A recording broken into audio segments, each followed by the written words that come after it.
Hello and welcome to C-Suite Secrets. I'm Heather Parsons, your host. I'm a serial entrepreneur, fractional CFO, and business strategist. I've spent years juggling business, family, and all while helping entrepreneurs scale, optimize cash flow, and build financial success. On our show, we bring you real conversations with founders, executives, and operators who are actually moving the needle in their business. No fluff, no filler, just smart strategy, systems that work, and insights that you can put to use right away in your business. With that, let's dive in. Today, we have Ken Winell on the show. Ken, it's great to have you here. Hi, thanks for having me. Yeah, glad to have you. So, I'd love to hear a little bit about you and how you got started in business and eventually become an entrepreneur. Sure. So I'm old. I have the white hair to prove it. So I was around at the dawn of the computing era, I guess. I don't know how to describe it other than that. My background is I started as an electrical engineer in college. Actually, before that, even I was in the military. So I went in the Air Force. I learned how to work on avionics, and that got my interest going in electronics. And then I said, you know what? In order to really get the 4 year degree to have the certificate, I needed to do that. So I started there, and if you know anything about aviation, you know that everything is kind of an embedded system. You have all different boxes that go in a plane that you try to run and operate. So I do that. I did that for a few years, working on guidance and navigation systems. And then once I got my degree, I decided that I didn't want to stay in the military, so I moved into the defense contractor role, which was interesting because it paid a much better salary, but it also gave me discipline. It taught me about standard operating procedures. It taught me about how to actually engineer and start from the ground up from a design. That morphed into become a systems engineer, where I was designing complex embedded systems with embedded processors. And then that eventually led to becoming a product engineer, where I own the entire land navigation products. And even to this day, the product that I built from the ground up is now still in production, which is great. But around the dawn of the IBM PC, that's why I said I'm old and I'm dating myself, but around the dawn of that, I started noticing that, personal computers were making their way into the enterprise. And, I took a leap of faith and made a jump over to a friend of mine's company where he was installing local area network and wide area network topologies into all these different buildings. This was before we knew what Cat 5 and Cat 6 cabling was, right? So, everything had to be run and strung from the beginning. You don't appreciate that, but if you think about, pre 1800s, they didn't have electrical wiring, right? So it's the same concept, right? So we had to wire for sound. Then as LAN and WAN became more propagated, we moved from simple infrastructure into installing client server applications. And client server apps were really very basic, big mainframes talking to little terminals and blah, blah, blah. We kind of got into how to build applications for that. And then the internet in early 90s, the internet really started to get hold. I mean, it was around earlier than that as a DARPA project, but it really became the World Wide Web as we know it today, back in the 90s. And so there was the Netscape, Microsoft, battle for TCP/IP and all these crazy things that were going on. But make a long story short, I started moving into application and end-tier computing and understanding that, there's a data layer, a presentation layer, and a middleware layer. And that was really it's that architecture still applies today, even with AI. It's just morphed quite a bit. And so I started a company right around then called Iconium, which was a software development company. We started building applications. We built stuff for Microsoft. We built stuff for Kraft Foods, a lot of different companies that were using web technologies and starting to integrate databases, et cetera. After a few years of success, I had an opportunity to sell it, so I sold it. And I stayed for the earnout, and then I started working for the bigger firm. I left there after a couple of years, and then decided to go in the nonprofit space. So I became the chief technology officer for New York Roadrunners, which puts on the New York City Marathon every year, 50,000 runners in one day. But we also put on 60 events a year with an average place of about 5,000 people running. And if you can imagine the logistics of what it takes to process race scores and your timing, it's a comprehensive data set. That led to going to work for another nonprofit called the Robin Hood Foundation, which was a nonprofit that fights poverty. It's one of the biggest poverty agencies in New York City. So I did that for a while, and then I decided to start another company again.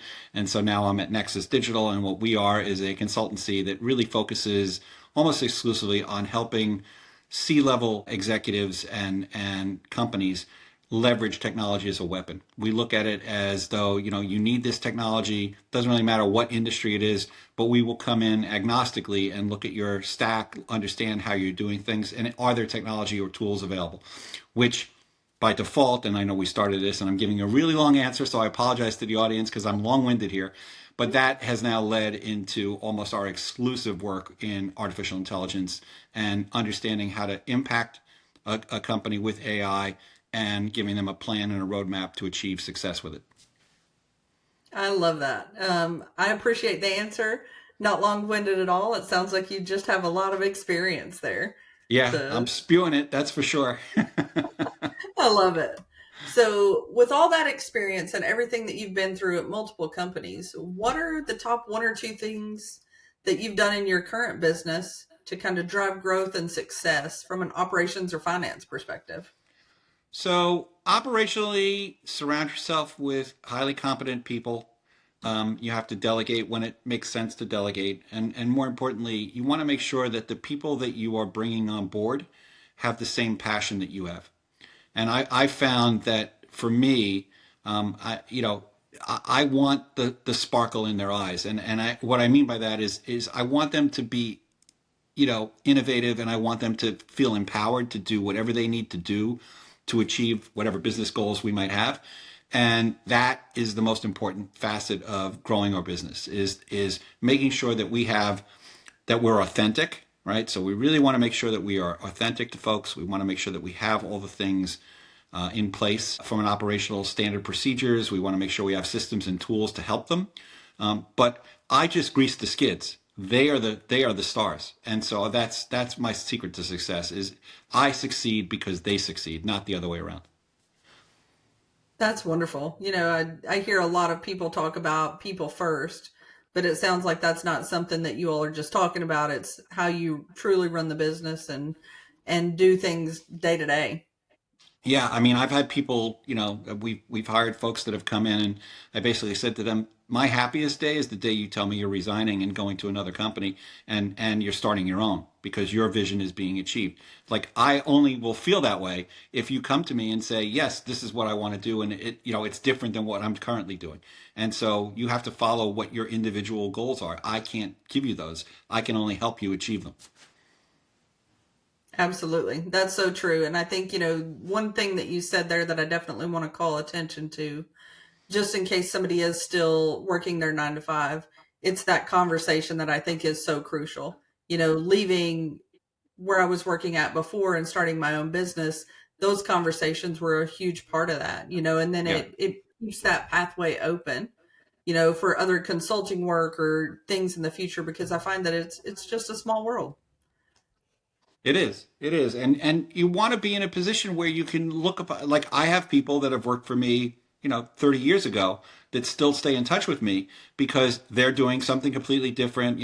We used to joke around that some of our earlier iterations of our businesses were, we still have a strong bond with these folks. Like, it's not just talking to them on social media, it's seeing them, socially, and looking at their success. Like, one of the guys who was a solution architect for me is now like the head of a big giant enterprise organization with 50,000 people. I'm like, I'm in awe of that he's achieved that, and he's happy, but I still talk to him and he still asks me questions about AI because he doesn't have time to really get into it. So I do.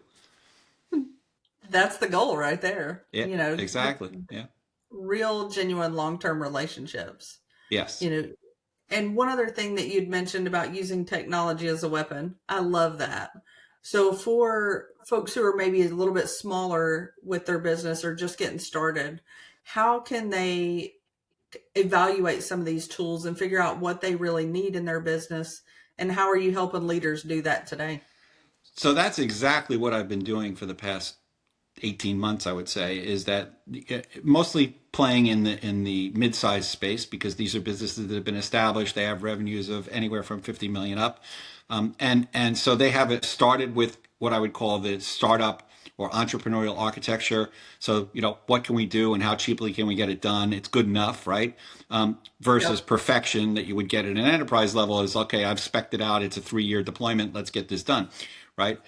We've kind of found a nice balance there where we look at AI, and especially around the latest stuff is agentic technology, and actually having micro modeling to perform these functions for you, repetitive functions. That's basically what we're doing is these AI assessments that we run. We come in, and in short order we can find and identify tools that they can use, operate, and leverage, right, to enhance their business. Are they the end solution? Probably not, because you're going to grow and scale and you're going to try to move on.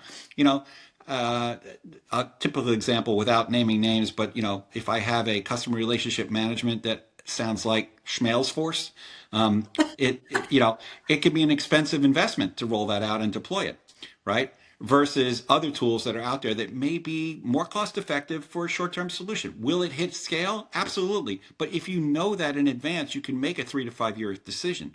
And so that's what we try to tell clients all the time is like, you don't have to have a moonshot for everything. But from a technology weaponization perspective, what you want is, am I leveraging technology? Is it advancing my business? And is it helping me? Or is it being painful and I have to stay caught up with it? And so if technology and you're employing it and it's too difficult for you to maintain, or it's just causing so much angst, then that's not the right stack, right? You need to start moving away from that, and you need to get something that's going to just work for you. Technology, we can as an engineer, you and I both know we can overcomplicate everything, right? I can, I'll tell you an analogy, and again, it's a nice long-winded answer, but it's very true. I have a fairly sophisticated AV system in my house, right? And so one of the things that we have is this universal remote control, and it switches from Apple TV to cable or whatever I'm running, or Bluetooth, Blu-ray disc, or even Sonos, right? So all these different things can be controlled from one universal remote, and the remote itself times out, right? Oh, If you don't hit the button, you get a delayed reaction. So you're waiting 30 seconds or 50 seconds to change the channel on a TV. That's unacceptable, right? And so yep. what I discovered was when I started playing around with the remote software, which of course I couldn't help myself. I saw, oh, they have a timeout function, and the timeout function was set to a default setting, and I had to go in there, change it, put it to 0, and now the remotes work like a champ. And I'm like, this is a good example of how technology, even though it's nice technology and everybody oohs and ahs and says, oh, that's very cool that you could do all this from one remote and I'm not hunting around. At the same time, it's like not useful if I'm sitting there and adding another 15 seconds to 30 minutes, to change the channel. So that's a good example of understanding the experience is what drives it. It's not the technology. If you understand whatever, and I say experience because that is the key to success. If you're trying to experience what you want your customer to experience, put yourself in the customer's shoes. Make sure that they understand this is what they're going to experience. And that will drive your technology. And that's why it's a weapon, right? You want to advance sales, you come up with a user journey and define it. I love that. And I think that's really, really smart. And what I'm hearing there is about being super intentional. So if you're not ready for something like a Schmelz Force, Right. get what works. Get Right. something that works for whatever stage you're at in your Yeah. business. The good And enough know that mentality. Yeah. yeah, know that it's not going to take you to the enterprise level. You're going to have to go through some implementations and have some stage gates around that. That's one of the things that we do in our business. We have, a piece of software that we're outgrowing right now. And that's just part of our plan. We know when we hit X number of widgets, that's going to have to change. So I Exactly. think it's just looking ahead and figuring out, how you're going to manage that. And one thing I'd love to hear your thoughts on too is how do you help organizations budget for that? How do you help them plan ahead for some of these changes they're going to experience? So what we've done in the past, and I still try to do it whenever I get a chance, is we do the inspiration board. So if you think about that, you hit, I want Schmalesforce, and I know it costs $125 per user. Okay, and I Yep. need 500 licenses, so that's a big investment. I put the number up there and I say, boom, this is where I need to have this revenue. And I look at my sales and I look at my profitability and I say, okay, at what point down the road can I afford to spend this on an annual basis? right? That helps you understand. There's not, will it change over time? Absolutely. It might change over time. But at the time that you're doing your planning and you're saying, okay, do I have something that's good enough and it's costing me X, right? What would the Y cost me, right? Then I know I have a delta, and that delta is what drives me. And so you can plan for that. So you try to do as much of that up front. Also, I hate to say it, but change is constant. And so, if you would have asked me in 2021 about artificial intelligence, I would have said, well, it's nice to know that it's coming. Natural language processing is good. Machine learning is out there. It's being used, but it won't be as pervasive as, for a few years yet, right? Fast forward 2022, ChatGPT launches the fastest velocity of an application download in history. And, it continues to this day to be something. So we've all shifted, and you have to be able to pivot. You have to have that built into your DNA.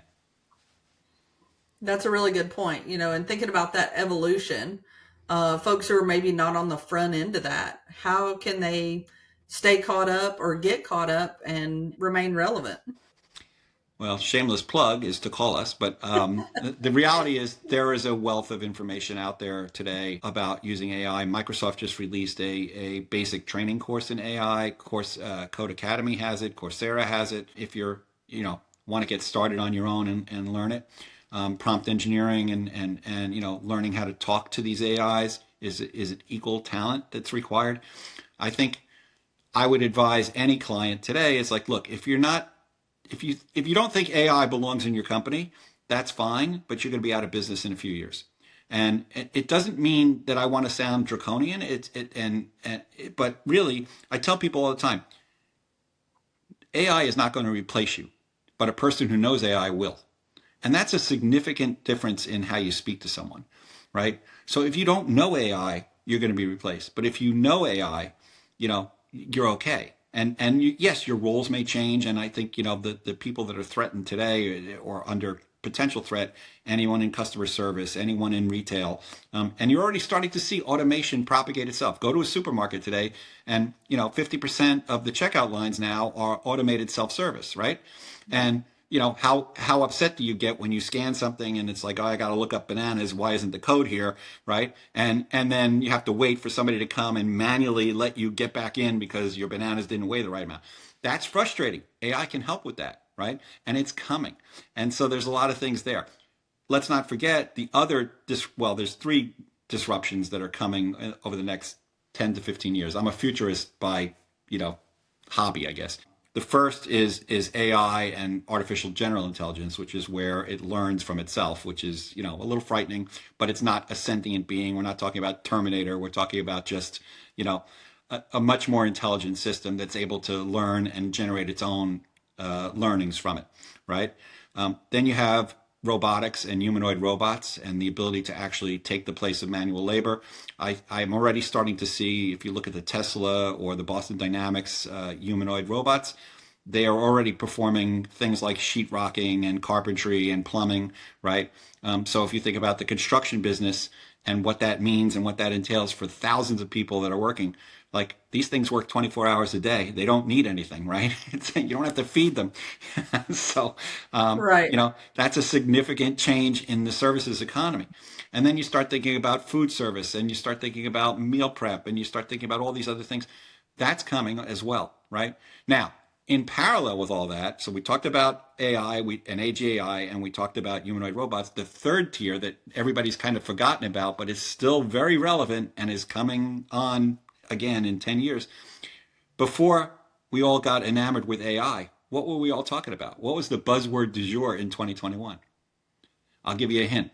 The metaverse, right? Oh, And yeah. immersive experiences. So the Oculus and the Apple Vision Pro and all these other tools that you would put over your head. And now you're hearing about the Facebook glasses and all that stuff, right? Which, oh, by the way, I was one of the first adopters of Google Glass. So, I've been doing this stuff for a long time. The immersive piece, and if you've seen the movie Ready Player One, where you're on a three-dimensional treadmill and you're totally immersed, that's not too far off. And I don't mean that we're all going to become a societal mess, but I think that the blending of augmented reality and AI and humanoid robots, we are going to shift as a society. And that shift will be, there will be more leisure type of activities for humans, right? And our economies will change and shift as a result of that. But I don't want to sound like I'm pie in the sky. I just think that those are things that we're going to have to deal with. And I think the other flip side of that coin is regulatory, government, and adoptions by, industries to really drive this stuff. But that's kind of my, highbrow view of the future. I like your view, and I find it really interesting. One of the things, as you're talking about that, those robots and the AI and how all that works, it sounds a little pie in the sky, but, reality. I was at dinner last night. I was at a little hot pot restaurant with my family, and a robot does the cleanup. It That's comes amazing. by, Yeah, and you put your dishes on there, and it goes and takes it to the kitchen. Just one step that you don't need a human to do. exactly. Exactly. And Like, and you know, I went to the CES show in January in Las Vegas and I saw the pizza robot, which makes the pizza and it comes out perfect. And you say to yourself, yep, okay, now I can put Domino's out of business. I buy one of those, I go next door, I rent a couple of things, buy some raw material and say go, and it's making pizza for me and I have no labor. The only question is delivery. So then I need an autonomous vehicle, right? So I got to get one of those Waymos or something else to drive and drop it off, but that's coming too. So you think about that stuff, and we're at the precipice. This is the age of innovation. We had the industrial era, we had the really what I would say high explosive growth due to political geopolitical actions and things that were happening. But now around the world globally, we are at an innovation level. And I think that is really what's driving us. And, advances in healthcare, advances in finance, advances in everything are all coming because these tools are starting to become more commonplace and because people are starting to really understand how to leverage them. And I think, as a massive, what's the word I want to, the momentum is going to reach a tipping point, and that tipping point is not too far in the future. I think it's probably 3 to 5 years, but again, who knows what 2030 holds. But that's kind of where my head is at. yeah, exactly. So we definitely can't tell the future, but there's a lot of markers that you can see out Exactly. there today. One other thing, and I find in the finance space, this is super important. And I'd love your take on this as it relates to AI. It's around data and data integrity. We have a lot of dependency on AI and all of these other things, but talk to me a little bit about the data behind that and what that means for some of us who are in a really specialty business or people who rely on that data to run their business. Yeah, I mean that's right now one of our big service offerings is we look at these private models. And there's a tool out there called Hugging Face, which if you haven't seen it, go out there and check it out. But there are a number of private models. There's one for legal, there's one for medical, there's one for and these are not small models. These are millions of data records. Your point is absolutely well taken. Data is the key to all this. Structured and non-structured data and an ability to organize it, catalog it, and distribute it. That's the secret science in AI. And so it is a critical path to understand where your data is coming from and what data you want to train it on. It also sets up the guardrails that you have to be on the lookout for, like bias and hallucinating, because those can happen as a result of, tunnel vision, right? So you hear a lot of companies talk about RAG models, reality augmented, and those are models that are just they don't go outside. They're not connected to the outside world. You're feeding in the data, and then it's learning from that data. The language model is learning from that data. It can learn with a bias. I've been working with a medical company, and there's a good new medical model that Google has pioneered called the PALM model, PALM model, that is really fascinating to watch. It is doing a better job of diagnosing than physicians. It's more accurate than physicians, and it's amazing to watch. I actually went to my cardiologist and I showed it to him, and he gave me a couple of rare disease symptoms that a patient would present with, and this thing, out of 50 potential opportunities, right, or diagnosis, it came up with the right one, right, that was there. Here's what the physician said to me, and I'll never forget it because it was impactful. He said, what this does is it eliminates our own bias because it's telling me every potential opportunity or every possible diagnosis, right? I'm so used to working with patients that I only go to this. I only see, again, you got a fever and chills. Okay, you got the flu. You say that Right. hundreds of times a year, the guy thinks flu. But oh, by the way, well, maybe you have this really oddball, weird disease, and you don't even think about that as a possibility, and you wouldn't test for it as a physician unless you tried a flu treatment and it didn't work, right? So you're trying to really understand that that's an impactful thing. It's like it's helping the physician learn. AI, by presenting with no bias, it's presenting a bias to the physician, and I think that's fascinating. That is fascinating.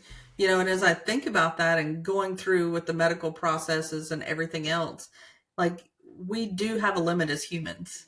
There's Yes, only so many memories and so many pieces of information we can access at once. So yep, having a system or a tool like AI that can go back and look at, you know, thousands of records, it's an incredible shift.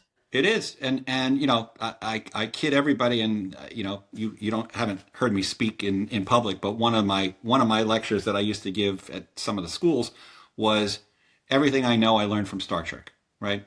And it's true.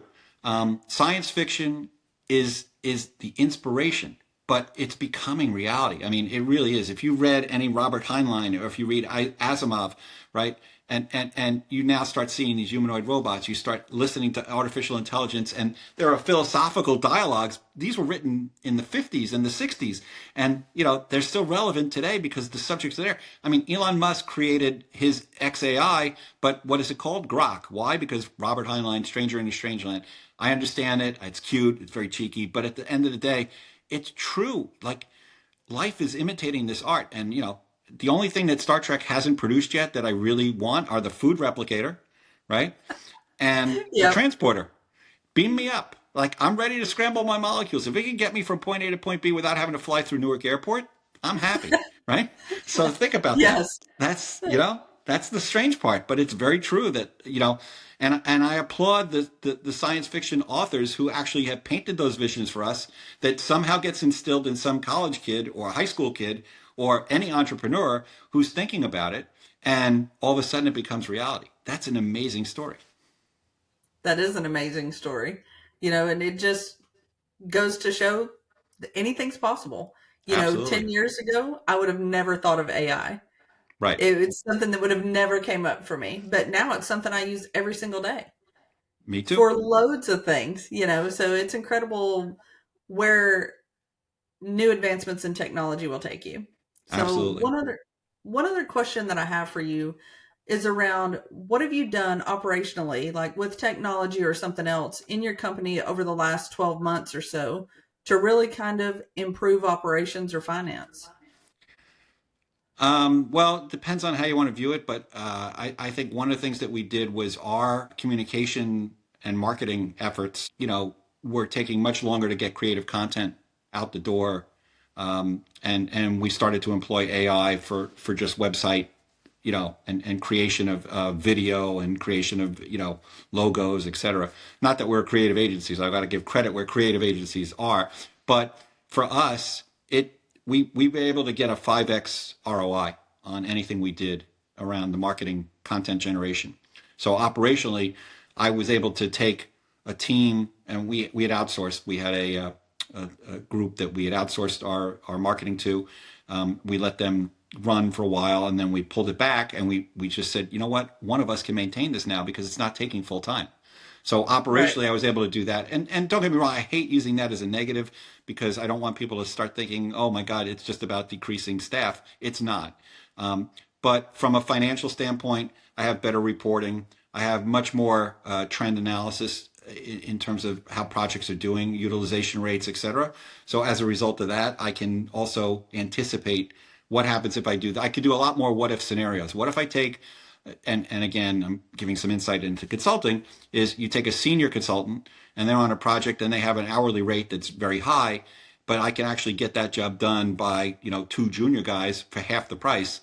That's going to save money to the client, and ultimately the client's going to want that, right? So those are the kind of things that we can leverage with the what if scenario training, and using AI in an intelligent way. So operationally, it just made us much more efficient. That's great. I think that's the goal for everyone, right?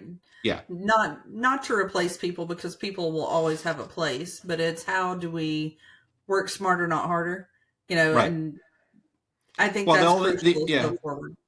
yeah, the old adage of do more with less is always, like what a typical accounting CFO type person is. Oh, you got to do more with less because we're not making the same amount of money that we have. I disagree with that statement. I think I could do Me too. more with more, and I think I could do less with less. But I think that I can also find a happy mix where by using I can do more for less without impacting people. Absolutely. Whenever I think about that, I'm also not a cost-cutting CFO. I'm an intentional CFO. I'm all Right. about, really making sure whether it's AI, whether it's buying more, on-prem servers, going to the cloud, whatever that looks like. I'm all about making sure that we have an intention behind it and that we're not just buying technology for technology's sake, Exactly. that we really have a plan and that it goes towards the greater mission of the company. Yep. Yeah, we tell the CFOs all the time, if we don't come to you with 5x or greater ROI, don't do what we're saying because if I can't show you that, and that's AI was the accelerator. If you think about it from that standpoint at a CFO level, what does AI do? AI is an accelerant like you've never seen for a return on the investment because your guidance to anybody who's trying to introduce an AI system is okay, show me 5x or 10x ROI. Because if you could show me that, I'll give you the money. But if you can't show me that, you're not getting it. And I think that's, as you said, an intention. I like that phrase, intentional CFO. I'm going to use that. So I thank you for like that it. one. No, I definitely appreciate it. This has been a great conversation. I could talk I've about enjoyed. AI and the changes that we're experiencing right now Yeah, forever. yeah. I Um, could go on all day. Don't worry. One final question that I have for you, as an entrepreneur and somebody who's been in business for a while, what is one secret that you wish that you would have known starting out with your own company? Ooh, um, to not be afraid of asking for financing from you know private equity or a financial institution. It's like, when you're an entrepreneur, first thing you start thinking about is I got to max out my credit cards and I need a seed round of, investment. And I think what I've learned is that every PE firm that I know wants to see that me, or, the executive is invested, has the passion and can articulate it cleanly, but they also know their own limitations and they know when to ask for help. And I think that's the secret to success. That's a great secret right there. And I think, one of the things that you mentioned, just to add a little to, is around that initial first round, right? Yep. You don't have to be an expert. They don't expect you to be an expert starting out. It helps if you've done it before. Right. But if not, having that passion for what you're doing, having that drive, and really understanding your go to market, I think is crucial for going to PE and doing that first round of raising capital. It absolutely is. Yep. Awesome. Well, thank you so much. This has been a great conversation. If other listeners want to reach out to you or learn more about what you're doing, what's the best way for them to connect? The easiest is Ken at nexusdigitalgroup.net or Ken at Team NDG. We shortened it so NDG.com works because .net was taken or whatever. I don't know. Whatever. It doesn't make a difference. But Ken at TeamNDG.com works. Just email me there and we'll jump right on it. Wonderful. Well, if you found this as valuable as I have today, please be sure to hit that like and follow button and share this with others in business that you think would find it valuable. And until next time, keep growing and remember, you don't have to do this alone.